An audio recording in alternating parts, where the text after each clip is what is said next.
가톨릭 미디어를 말하다 박은미입니다. 일어나서는 안 될 대참사로 안녕하시네 하는 인사를 나누기조차 부끄러운 요즘입니다. 재난 보도는 신속함보다는 정확성이 우선이 돼야 합니다. 그런데 이번 세월호 참사를 둘러싼 언론의 취재와 보도 행태를 보면서 언론은 어땠을까요? 언론의 역할을 뿌리부터 다시 문제 제기해야 한다는 이야기가 나오고 있습니다. 오늘 저희와 함께 해주실 분들 소개해드리겠습니다. 천주교 매스컴위원회 서석희 신부님. 예, 안녕하세요. 방송평론가 정석희님. 안녕하세요. 안녕하세요. 민주언론시민연합의 조용수님 나오셨습니다. 네, 안녕하세요. 네, 첫 번째 소재부터 만나보시겠습니다.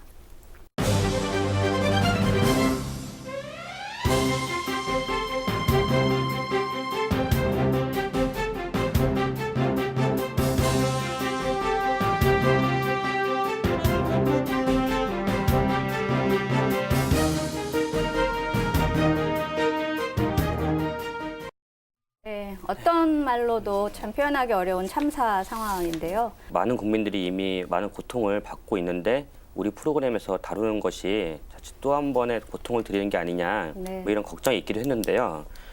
다시는 이런 참사가 발생하지 말아야 되고 또한 언론들도 자성의 계기로 삼아야 한다 뭐 이런 측면에서 뭐 이번을 다루게 되었다는 점을 먼저 네. 말씀드리고 싶습니다. 네, 세월호 참사는 뭐 인재, 그러니까 자연재해가 아니라 이건 네네. 명백한 인재라고 좀 생각이 들고요. 세월호의 운항과 침몰, 그 이후에 벌어진 국가의 뭐 재난, 구조 체계 모든 것들이 뭐 무능력, 무책임 뭐 이런 것들이 총체적으로 드러났다. 네. 더불어 언론도 뭐 대형 오보, 선정성 경쟁으로 인해서 국민들로부터 많은 지탄을 받아왔다는 점에서 이번 사건을 꼭 한번 달아볼 필요가 있겠다 생각이 듭니다. 네.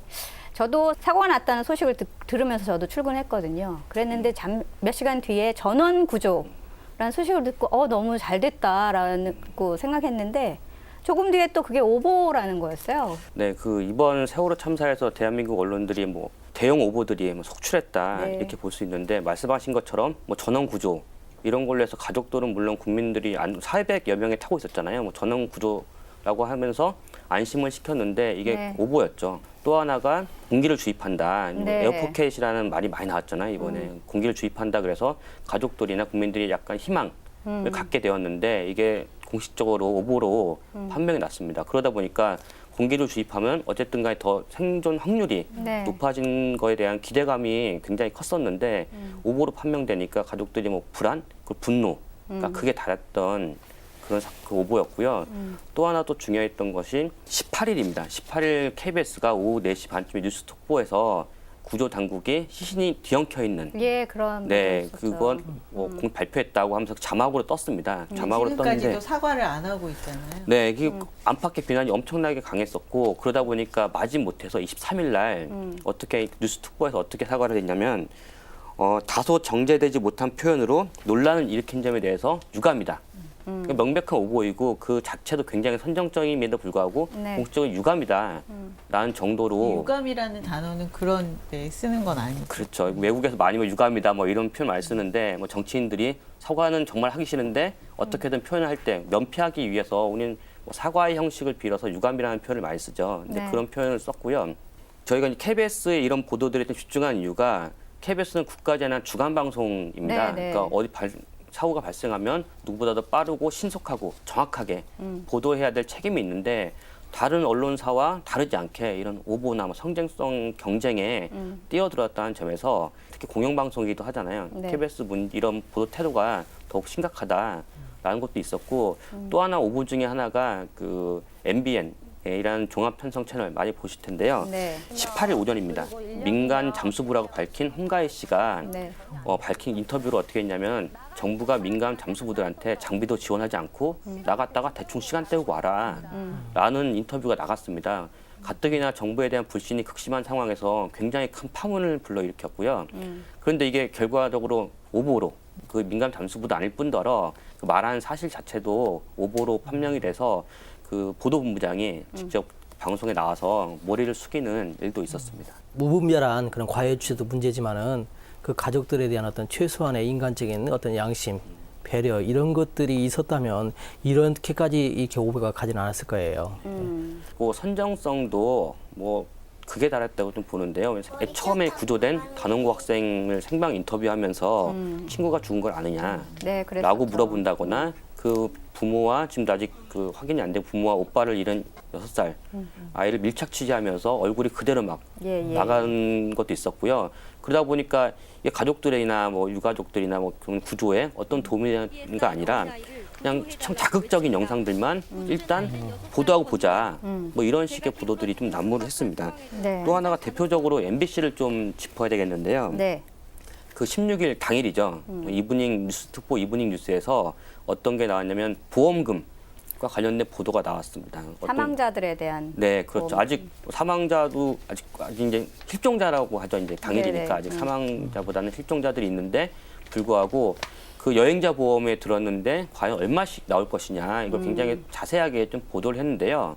16일 오후면은 그런 보험금 보도가 아니라 실제 구조가 어떻게 되고 있는지, 그쵸. 현장 상황 또 구조가 제대로 되고 있는지에 대한 지적들이나 그런 심층 보도들이 이루어질 시점에 사망자들에게 지급되는 그 보험금을 보도해서 엄청나게 많은 비판과 비난의 직면에 있었습니다. 지금 홈페이지가 내린 상태고요. 네. 다시 보기 서비스는 안 되고 있는 상황입니다. 또 사고 피해자 가족들을 만난 박근혜 대통령에 네. 대한 기사, 언론 보도도 여러 가지 비판을 받았었죠. 네, 그 사고 다음 날이죠. 17일 박근혜 대통령이 직접 그 진도에 그 유가족들이 있는 그 진도 체육관을 방문했는데요.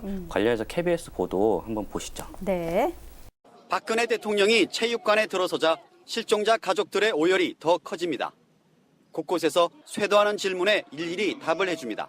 가족들은 탑승자 명단 확인이 안 되는 등 불만 사항들을 건의하자 박 대통령은 즉시 시정할 것을 지시했고 가족들은 박수로 호응했습니다. 네, 이 보도만 보시면 대통령이 직접 현장을 찾아왔다는 가족들의 뭐 기대와 박수가 있는데 실제 이날 상황은 물론 이제 박수를 친 분들도 있었겠지만 굉장히 비판적으로 대통령이 왜 왔냐 여기를 현장에서 그 청와대 진두지휘를 해야지 현장 찾는 게 무슨 의미가 있느냐라는 비판과 비난들이 굉장히 많이 오고 갔습니다. 실제로 MBC와 SBS에서는 그 관련된 가족들이 항의했다, 내년 거칠게 항의했다 이런 멘트들이 있었는데도 불구하고 KBS는 거의 뭐 일종의 스타가 와서 환영을 받은 것처럼 네. 보도했다는 점에서 문제가 되고요. 또 하나가 그 정부 처음에는 세월호 청해진 해운의 문제로 시작했는데 그게 정부의 안일한 대응, 네. 구조의 난점들에 대한 비판이 굉장히 비등해지고 있습니다. 그러다 보니까 청와대에서도 굉장히 압박을 받고 있는데요. 마지못해 29일 날 국무회의에서 네. 사과 발언을 하긴 했습니다. 직접 대국민 사과를 한 게 아니라 몇 명 장관 모아놓고 간접 사과를 했다는 점과 특히나 유족들이 이런 사과 필요 없다. 지금 구조나 그 시신 인양에 대해서 최대한 그 노력을 해야 된다. 네. 사과 의미 없다는 걸로 발표를 했습니다. 근데 그런 뉴스 얘기들은 일절 없고 그 사과했다는 방송 3사가 약속이나 한 듯이 사과를 했다는 것에 굉장히 초점을 맞춰서 박근혜 대통령이 드디어 사과했다. 이런 식인 거죠. 지금 방송 3사하고 또 JTBC를 비롯한 종편 채널도 있잖아요. 그런데 재난 뉴스를 굉장히 많이 내보내고 있는데 논지가 너무 다르잖아요. 각 방송사마다. 그러니까 시청자 입장에서 같은 내용인데도 다르게 방송을 하고 있으니까 뭘 믿어야 될지 혼란스러운 상황이거든요. 재난 보도는 그 신속성보다는 정확성입니다. 네. 뭐 사고 현장을 정확하게 파악해서 국민들에게 알릴 필요도 있고, 물론 국가가 대응을 하고 있겠지만 지적을 제대로 해서 재난 구조가 이루어지게 해야 됨에도 불구하고 이번 세월호 참사에서 나타났던 언론의 역할, 이런 그 역할에 충실했느냐라는 것들을 다시 한번 생각해보게 그러니까 되는. 저희가 프로그램 진행하면서 계속 얘기했잖아요. 왜 확대 왜곡 추측성 그리고 네. 받아쓰기식 보도 이게 지금 우리를 망치고 있다고 했는데 그 결과가 지금 이런 식으로 나타나고 있는 거죠. 애초에 정부에서 잘못 발표한 것들도 물론 있습니다. 뭐 정부 부처끼리의 완력이랄지 제대로 이렇게 조율이 안 돼서 공기를 주입한다 그랬다 안 한다 그랬다가 뭐 구조자 인원도 계속해서 틀리고 근데 이것들을 언론이 정부의 발표를 그대로 받았었기 때문에 나는 잘못이 없다, 언론은 잘못이 없다고 얘기할 것이 아니라 그 현장에서 그것이 확인되지 않으면은 그 사실 확인을 하지 않으면은 보도를 하지 말아야 된다는 철저한 그 직업 의식이 네. 있지 않으면 이런 보도들은 또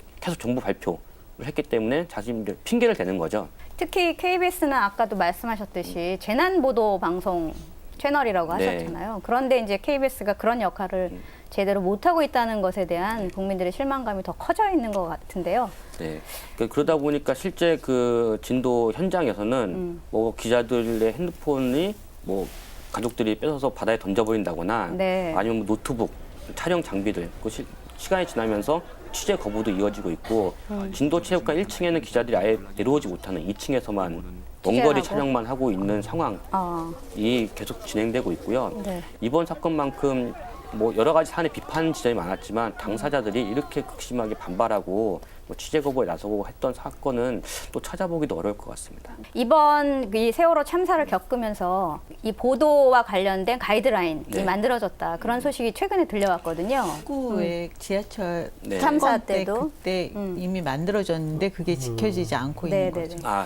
대구 지하철 사건 때 그 재난보도 준칙이라고 네. 한국기자협회에서 안을 만들긴 했습니다. 근데 그때 또 시간이 지나고 흐지부지 안만 만들어져 있었고요. 흐지부지 됐고 이번에 워낙 초기 보도에 문제가 많다 보니까 네. 한국기자협회에서 그 20일이죠. 4월 20일 날 세월호 관련 보도 가이드라인이라는 것을 우선 발표를 했어요. 여기 보면은 뭐 신속함보다는 정확해야 된다.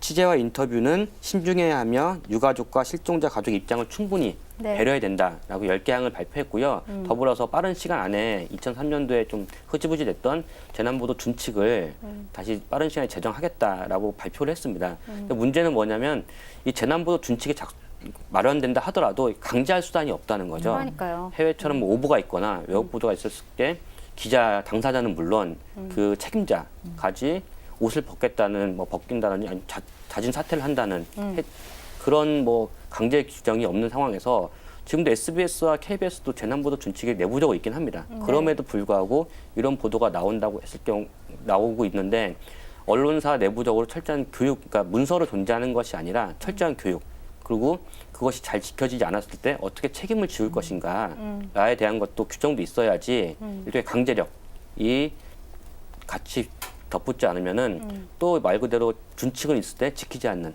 것들이 반복될 것 같습니다. 네.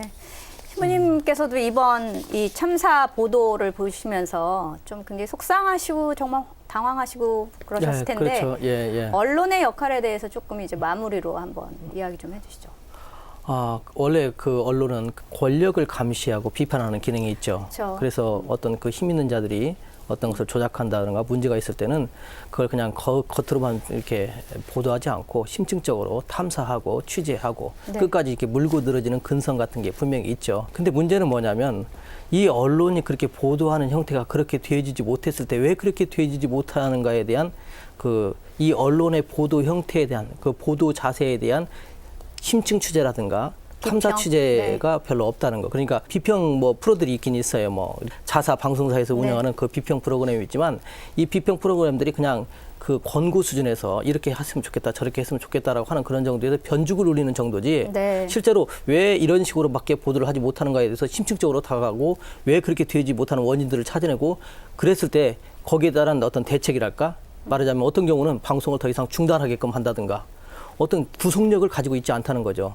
그러니까 한마디로 표현하자면 우리나라는 언론 비평이 부재하다. 네. 그러니까 언론에 대해서 얘기하고 감시하고 언론이 어떤 식으로 이렇게 보도를 하는가에 대해서 이렇게 견제한다거나 감시한다든가 이 부분이 너무 부족한 거죠.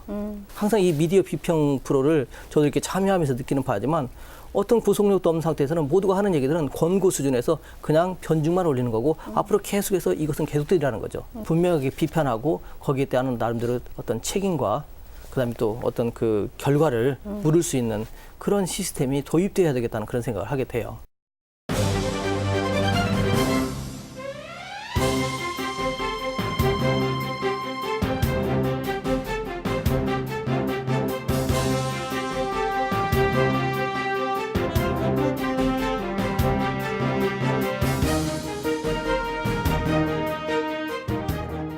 네, 선생님 지난 시간에 이 대형 신문사의 불법 경품의 네. 역사와 그 문제점에 대해서 좀 짚어주셨는데요. 오늘은 그러면 그런 문제를 어떻게 근절할지 그런 방안에 대해서 좀 말씀해 주시죠.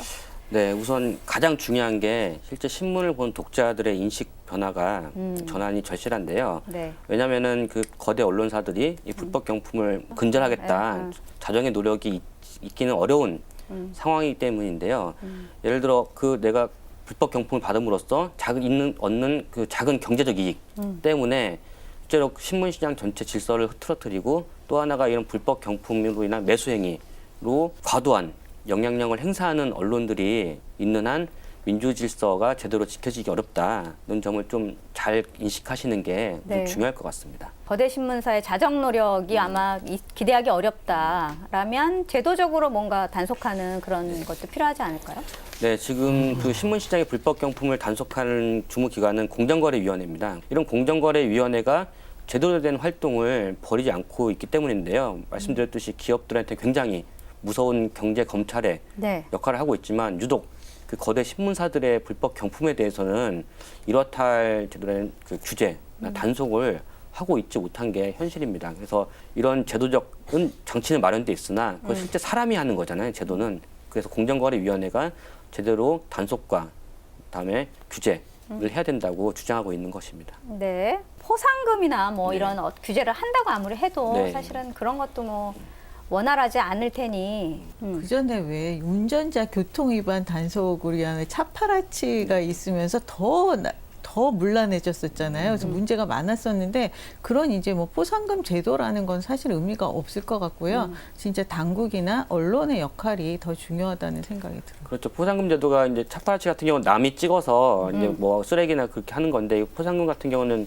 뭐 제도적으로 본인이 직접 신청하지 않으면 신고가 무분별하게 되기 어려운 좀 측면이 있긴 하고요. 그 일선 지국이 이렇게 불법 경품을 할 수밖에 없는 또 구조적인 문제도 있습니다. 예를 들어 신문 본사가 실제 그 한 지국의 유료 독자가 100명이면은 네. 신문 100부 주면 되잖아요. 100부나 뭐 좀 더 주고 없어지는 신문도 있으니까. 근데 150부 막 이렇게 주는 거예요. 밀어내기죠. 네, 밀어내기 일종의. 뭐 떠맡기기 뭐 이런 건데요. 그럼 어차피 그 지국에서는 50부에 해당하는 거는 그 지대라고 하는 거 비용을 다 지불하기 때문에 그걸 이용해서 6개월이든 1년이든 독자를 확보하고, 그 독자가 나중에 1년을 유료로 봐주면은 더 좋은 거기 때문에 본사의 그런 횡포를 막을 수 있는 제도 장치가 마련돼야 된다. 이게 신문 고시에 다 나와 있긴 합니다. 근데 그것을 단속하고 규제해야 될 공정위가 그 일종의 피레미라고 얘기할 수 있는 일선 지국들만 단속하고 있고, 본사에 대한 단속은 안 하고 있는데요.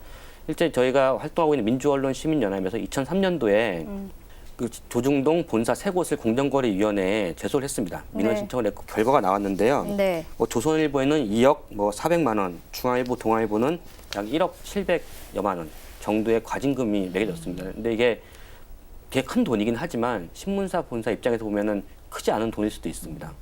과징금을 피하기 위해서 합법을 하는 것보다 과징금을 내더라도 불법을 행하는 게 훨씬 도움이 되기 때문인데요.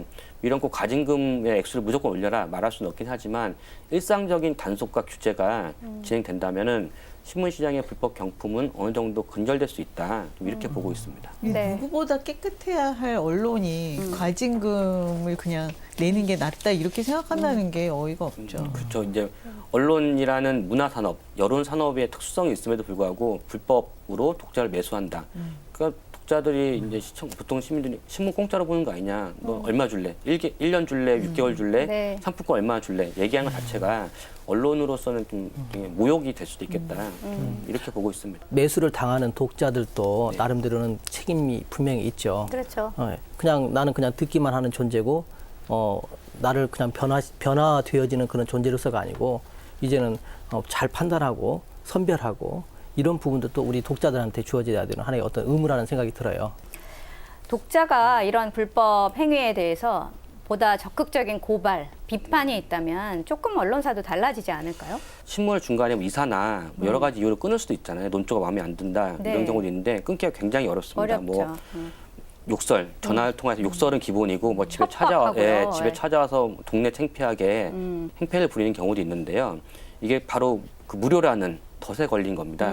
그래서 관련해서 인터넷 찾아보시면은 예를 들어 민주언론시민연합이나 신문고시를 검색하시면은 네. 여러 가지 정보들이 많이 있습니다. 많이 있고 신고 대행이나 절독 상담을 좀 해드리고 있어요. 근데 워낙 이게 다양한 사례가 있고 말 길기 때문에 인터넷 한번 검색해 보시고, 아니면 이제 단체로 전화를 주시면은 그 아주 구체적으로 좀 상담을 해드리겠습니다. 네.